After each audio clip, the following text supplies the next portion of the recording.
During its most recent closed-door parliamentary briefing, the National Intelligence Service shared prospects of a seventh nuclear weapon test by North Korea after the US presidential election in November. The South Korean spy agency also revealed that the regime up north may have enriched enough uranium to make a, quote, double-digit number of bombs. Hello and welcome to this Workweek's first edition of Issues and Insiders. It's September 30th here in South Korea and I'm in Sunhee.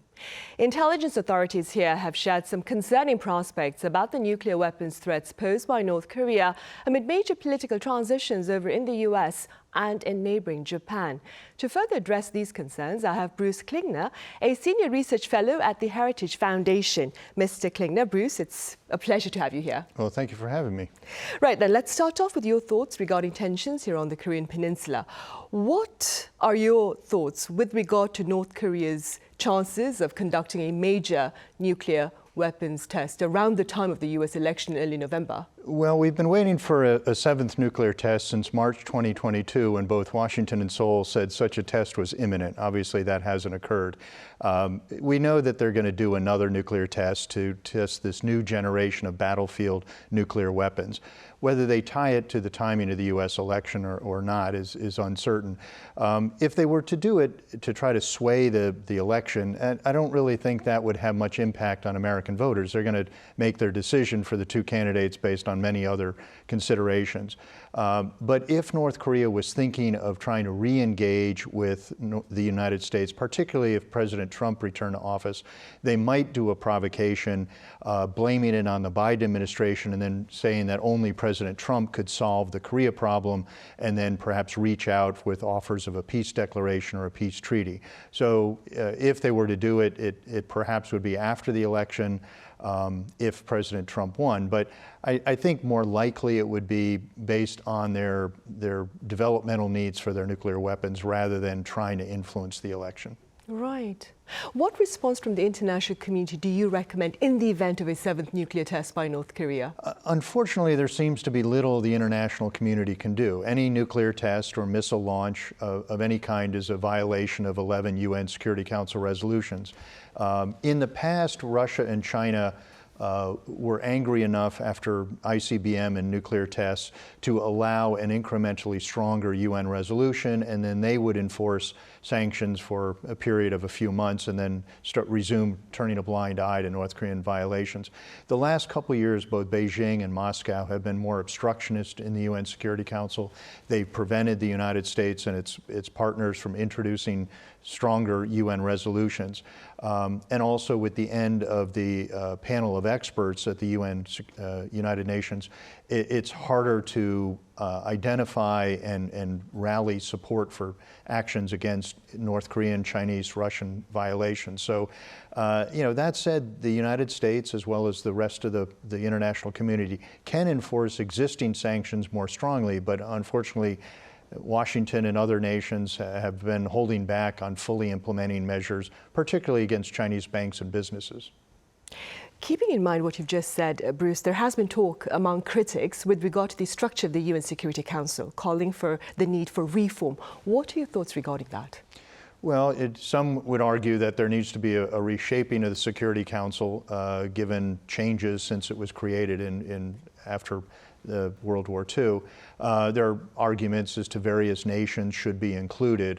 But I think the Korean foreign minister was critical that the UN Security Council doesn't seem to be able to respond to not only North Korean provocations and violations, but other actions. And I think the problem is not so many how many chairs are at the table, but that we have obstructionist nations like Russia and China who impede the implementation of punishments when UN Security Council resolutions are violated. Critics have also pointed out, Bruce, that the current efforts to dissuade North Korea from pursuing nuclear weapons have been fruitless, and that it may be time to accept its possession of these weapons of mass destruction and perhaps to keep it from making more. What do you say? I would disagree with that premise. It sort of devolves into a denuclearization versus arms control. Now, arms control, some treaties like the INF Treaty required a total elimination of a weapon system. So arms control not only is capping a problem, but sometimes eliminating the class of weapons. The problem with an arms control theory is that by abandoning denuclearization, that's the requirement under 11 UN resolutions as well as US law.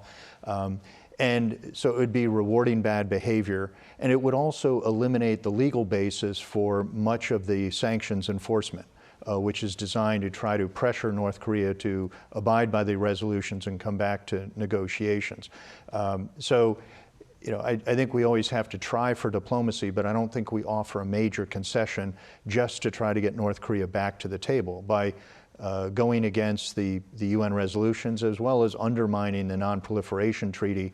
I don't think that's the proper way to go about it. So there's not a lot of optimism that we can get North Korea to abandon its weapons, but I think a combination of pressure and deterrence as well as the continual offer of negotiations is the best choice, even though so far it has not been successful. Right, so maintaining a stick and carrot policy then.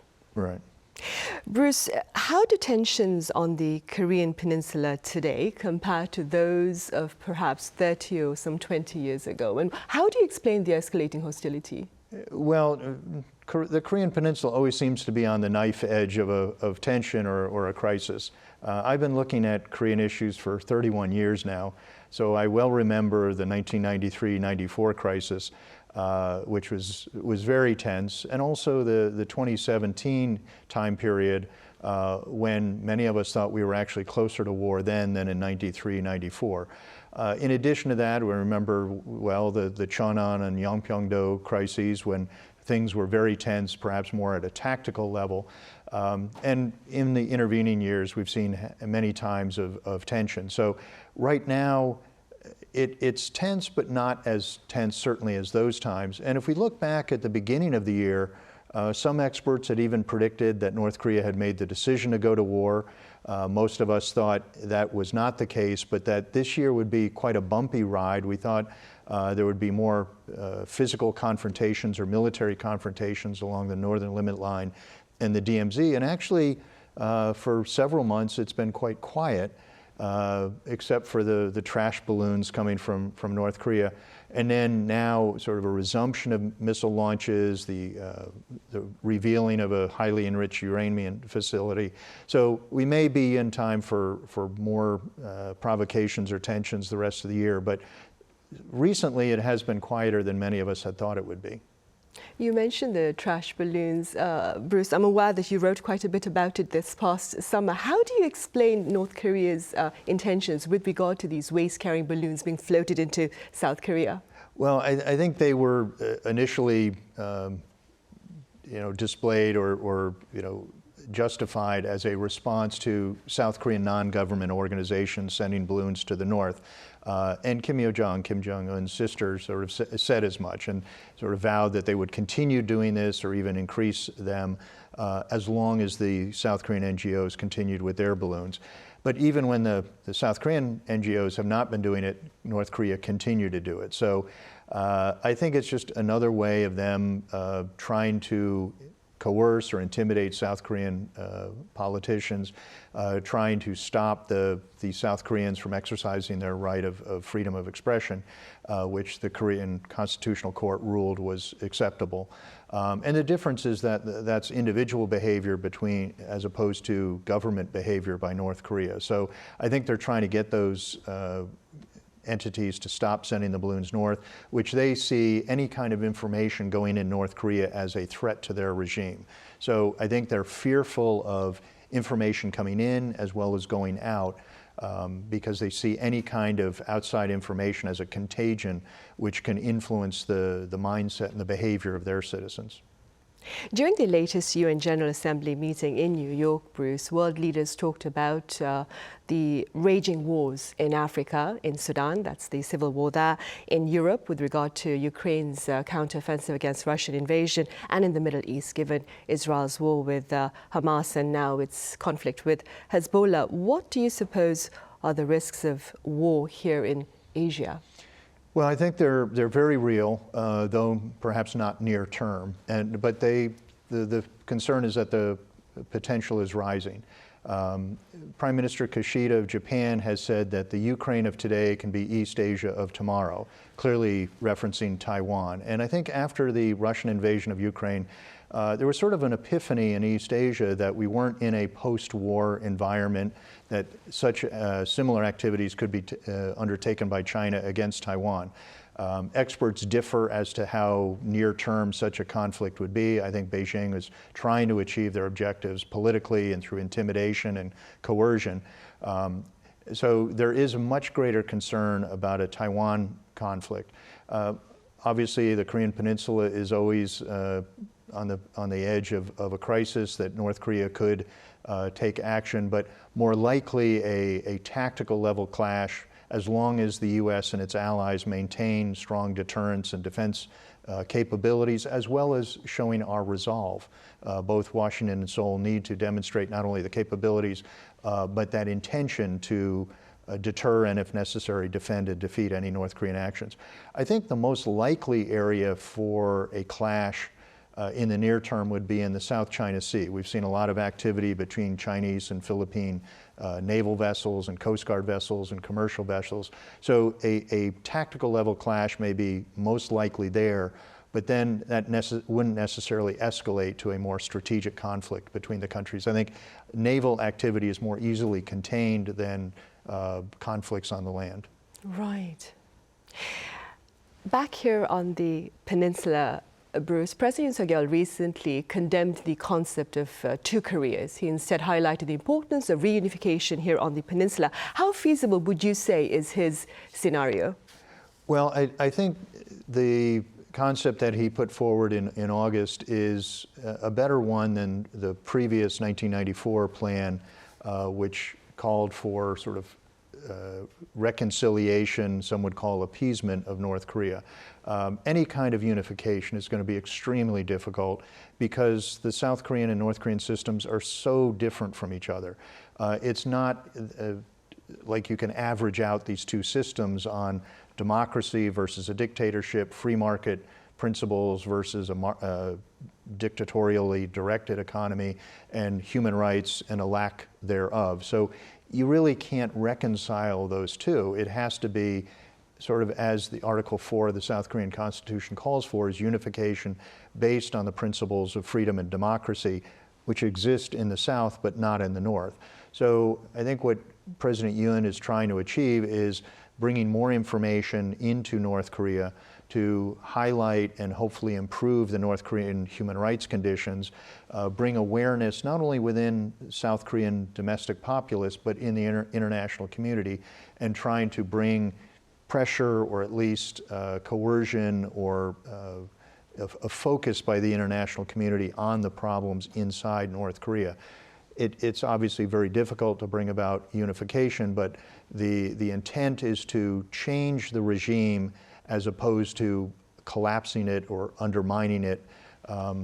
But any kind of plan faces a great uphill struggle. Right, of course. And speaking about the regime, Bruce, at the moment there is much concern about its defense pact with Russia. I am speaking about North Korea's military agreement with Russia. What do you suppose are the broader implications of that pact? It's very concerning. It sort of threatens allied interests not only in East Asia but in Europe. So we know that North Korea has provided vast amounts of artillery ammunition. Perhaps the latest estimate is 6 million rounds of artillery, as well as dozens of more modern missiles. And that's having a direct impact on the Ukrainian people. A lot of deaths brought about by North Korean ammunition and missiles. So clearly that's against our interests in Europe. We're uncertain of what North Korea is getting in return from Russia. So it could be hard currency, food aid, energy aid, which enables North Korea to dissipate the impact of international sanctions and maintain its regime and its economy. Of course, we're very concerned about what kind of military technology might be provided by Moscow. Some have thought that it could include the crown jewels of military technology, warhead, nuclear warhead, reentry vehicle, ICBM technology. I think most of us think that that would be too high a price for Moscow to pay for older ammunition, even though it's quite extensive. and that instead it might be conventional weapon or military production technology assistance, all of which is very worrisome. Any kind of improvement to North Korea's conventional weapons, submarines, shorter range missiles, et cetera, would be very worrisome because it increases the threat to Korea as well as U.S. forces based here.